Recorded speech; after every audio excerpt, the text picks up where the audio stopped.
Hello friends, good morning. ഇന്നൊരു നീർദോശയും തേങ്ങാ ചട്നിയും ഉണ്ടാക്കുന്നത് കാണിച്ചു തരാം.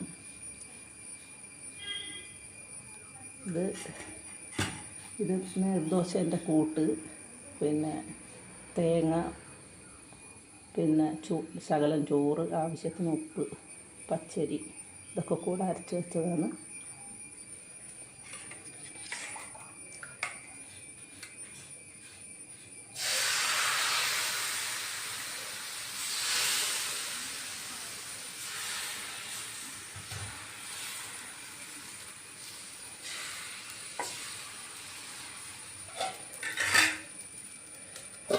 മൂടി വെച്ചു. അതായി വരുമ്പോഴത്തേക്കും ഇതിലിതാ പിന്നെ തേങ്ങ, കറിവേപ്പില, ഉണക്കമുളക്, അടുപ്പിലിട്ട് ചൂടാക്കിയത്, ഇഞ്ചി, പുളി ശകലം, പിന്നെ കുഞ്ഞുള്ളി, ആവശ്യത്തിന് ഉപ്പ് ചേർത്തിട്ട് വെച്ചിട്ടുണ്ട്. ഇതൊന്ന് അരച്ച് വരട്ടെ. അപ്പോഴത്തേക്കും നീർദോശ തയ്യാറായിരിക്കുന്നതായിരിക്കും.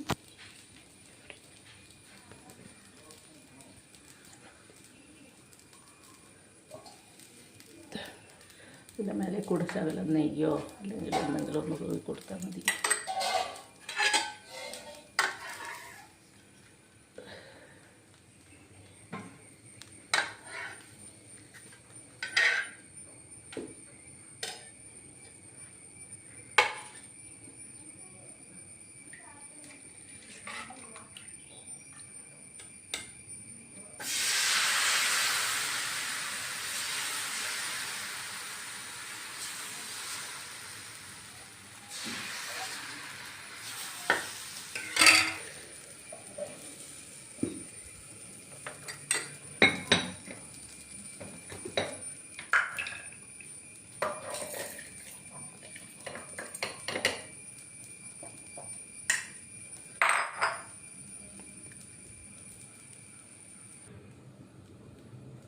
ഇതിപ്പം ഇതിൽ തേങ്ങ ഇതൊക്കെ കൂടെ അരച്ച് കൊണ്ട് വെച്ചു.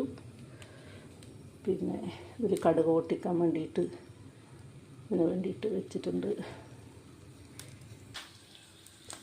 ഇത് എല്ലാം കൂടെ അടുക്കെല്ലാം പൊട്ടിച്ച് ചേർത്ത് അങ്ങനെ അത് റെഡിയായി. നീർദോശ ചെയ്തു.